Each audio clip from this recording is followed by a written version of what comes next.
Hello, my name is Chris and I will look at the Toyota Corolla Cross 2022. In terms of size, it situates itself somewhere between subcompact and compact crossover. It comes with a 169 horsepower engine which produces 150 pounds of torque and has a 1,500 pound towing capacity with a CVT and available all-wheel drive. Fuel economy is 7.6 liters in the city and 7 liters on the highway, and 8.1 liters in the city and 7.4 liters on the highway with the all-wheel drive.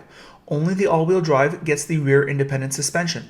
We get the LE all-wheel drive, a version that will do well in Quebec, I should think, if they can get some in the dealers. This tester gets 17-inch mags with 215 width and 65 ratio profile tires, the right size, I should think, and you also get a spare tire.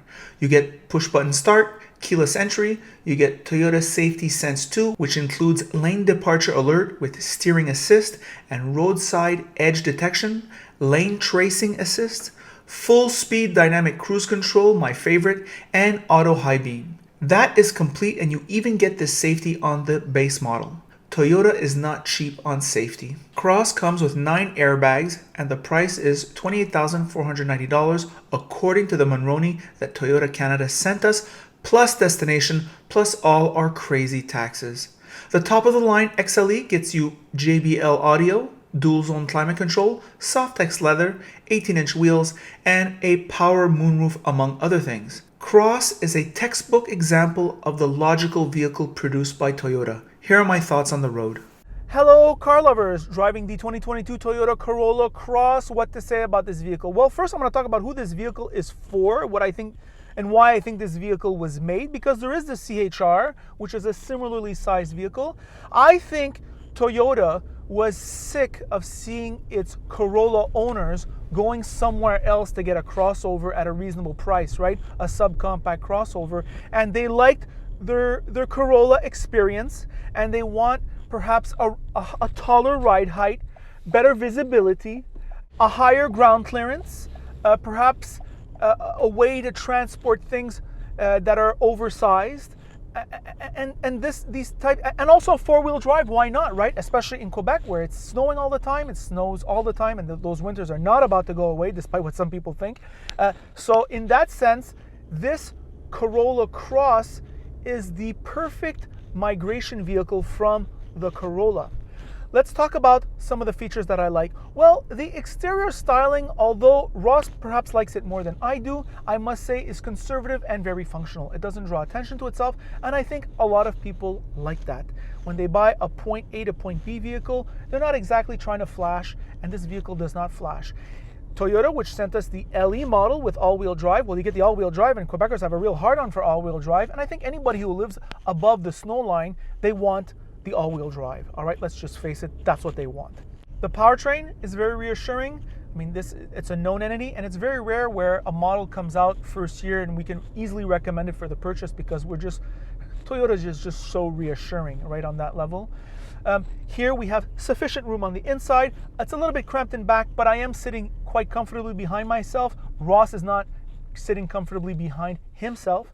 The trunk is big enough. Another thing that I like is this visibility, very, very good. That's the advantage of that rather conservative exterior styling. You do get good visibility all around, which is very nice.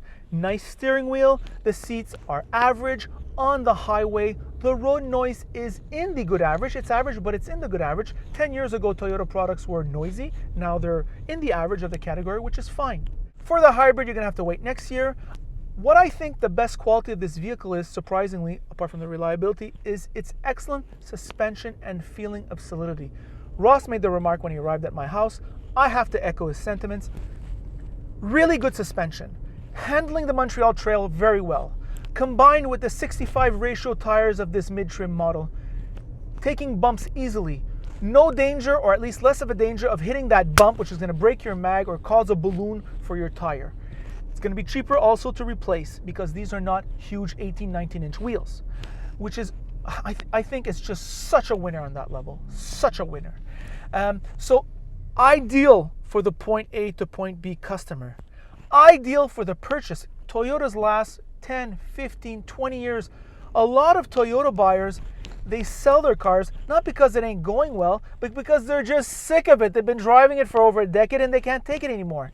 By the way, if you have a young family, you buy this vehicle, you keep it for a long time, you finish paying for it, and then you do the sound personal finance. You put the money inside instead of new car payments, and then when your kids are old enough to drive, it becomes their vehicle. So a winner on that level.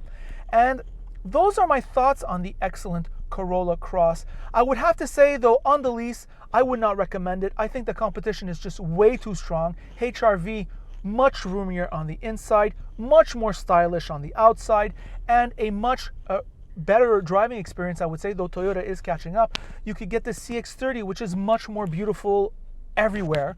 You could get the Toyota CHR, which is more charming in terms of its looks, in terms of just its general appeal. And it goes on and on and on with the competition. The Qashqai, which is a great all-arounder. For the purchase, though, highly recommendable. For the budget-oriented, sound finance, wants no problem, point A to point B, this is just a winner. It's just a winner all the way. Ross loves this vehicle. I think he may buy it one day, and that says a lot. So those are my thoughts. By the way, if you like this video, like it. If you don't like it, don't like it. And if you really like it, you should subscribe. And that is it.